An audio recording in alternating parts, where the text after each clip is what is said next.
What's good, YouTube? Nappy here, back again once again. And today, people, today it's Thursday, so you know that means another Pokemon Top 5 all lined up and ready to go for you guys. Now, this week we have Top 5 Pseudo-Legendary Pokemon, and I'm afraid that some of you guys may not actually know what that means.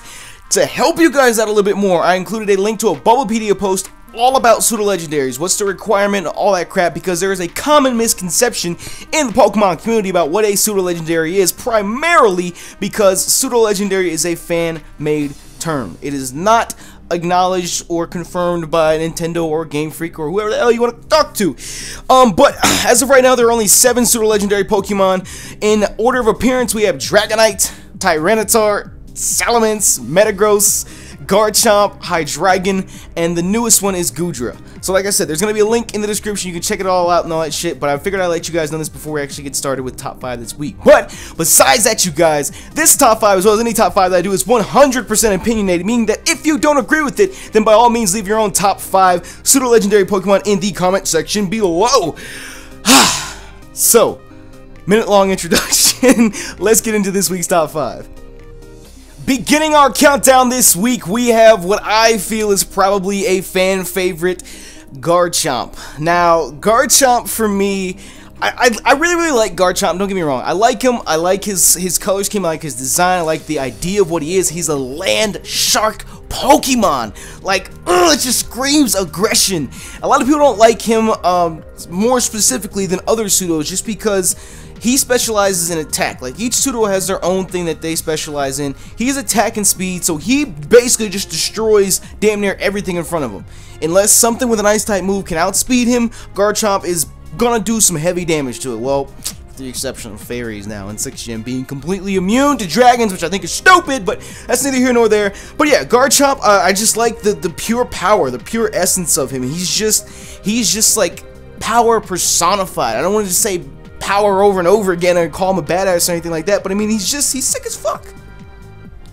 Taking the number 4 spot this week, we have Dragonite. Now, a lot of people don't understand that I started this Top 5 series, what, like 30-something weeks ago, and I get comments all the time of people saying, like for example, I started this off with my Top 5 favorite Pokemon, which I'm probably going to have to redo, but I started off, and Darmanitan, I think, was number 5 on there. Then when we did Top 5 Fire, he was only number 3 on there. And people were like, well, if he's number 5 on there, how come he's not number 1 over here? Like, things change, and that's how this is. I'm sure Dragonite placed higher in top 5 dragons than he did on here, or just Top 5 favorite Pokemon or whatever, but I like Dragonite just because, you already know what I'm about to say, he's OG, he is OG as fuck, and look at him, he does not look like he could completely destroy you. He doesn't. He's a cute, cuddly dragon, but at the same time, this dude, multi-scale, Fire Punch, Earthquake, Outrage, where's the Lumberry, where's the Lumberry, he's just gonna destroy you. I love him. OG, number 4 spot this week. Taking the number 3 spot this week, we have the best designed Pokemon of all time, in my opinion. We have the 3rd gen Metagross. As you can see on the screen, we have a shiny Metagross. Actually, in my opinion, he was in top 5 shinies too. His shiny is just oh, it's so nice. But yes, Metagross is number 3. I love his typing. He's Steel Psychic. That really sets him apart from the other pseudos because besides him and T-Tar, I'm pretty sure all the rest of them are all dragon types. So yeah, it sets him apart, it makes him different. He specializes in attack and defense, and he takes hits in all his other stats because of it.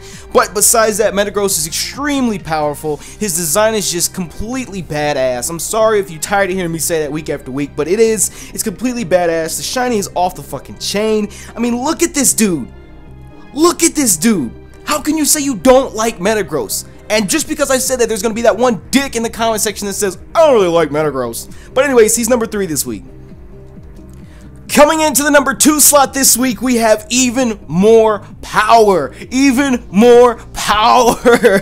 We have T-Tar, TYRANITAR. He was number 2 last week with top 5 Mega Evolutions. I'm sorry if I spoiled that for anybody, but him and GARCHOMP are the only 2 pseudos that got Mega Evolutions, and it is just complete destruction and domination. This man right here was a force to be reckoned with before he got the Mega Evolution. Like I said last week, look at his Pokédex description. This thing destroys mountains. He roams the mountains looking for people to fuck up. T-Tar does not play around. Are you serious? I love it. I love it. I love it. I love it. I love T-Tar. It's sad that he has so many weaknesses. He has like 7 weaknesses, but I guess if you're packing that much power, I guess they gotta slight you somehow. You gotta have an Achilles heel. I don't know. I love him. Number 2 this week, T-Tar. And in the number 1 spot this week, if you guys know me, then you should have seen this one coming. This number 1 completely dominates and brutalizes. You see what I did there? All the rest of the Pseudo-Legends, in my opinion. Number 1 slot this week, you guys, we have HYDREIGON. HYDREIGON overall, up to date, don't listen to the first video that I did almost a year ago, up to date is my 2nd favorite Pokemon, right behind Gengar. HYDREIGON is just pure malevolent destruction. Look at him! Look at him! This thing has 3 heads. You want to talk about Pokédex descriptions? Everything to him is a foe.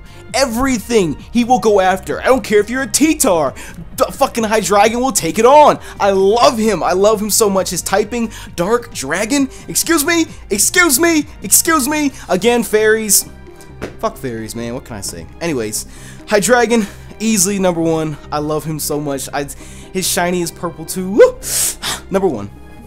So there you have it, people. That wraps up this week's top 5 pseudo-legendary Pokemon. Share with us your own top 5 pseudo-legendary Pokemon in the comment section below. If you enjoyed this week's top 5, make sure you smash that like button for me as well. Now, to vote for next week's top 5, we have top 5 fairy types returning, and a lot of you guys have been asking for this option to come back because it went away when we took the little hiatus on top 5 when X and Y dropped, but it's top 5 starting Pokemon as well. So share with us your thoughts in the comment section below about which type we should do, or which type, what the hell, what the hell do I call it? There's fairy types and starters. Which one should we do for next week? God damn, that's what I'm trying to say. So yeah, share with us your vote for next week. Share with us your own top 5 pseudo-legendary Pokemon as well, and make sure you smash that like button for me if you haven't. And of course, people, thank you for all your support, and thank you for checking out the video. You know me, YouTube, Nappy192. I'm out.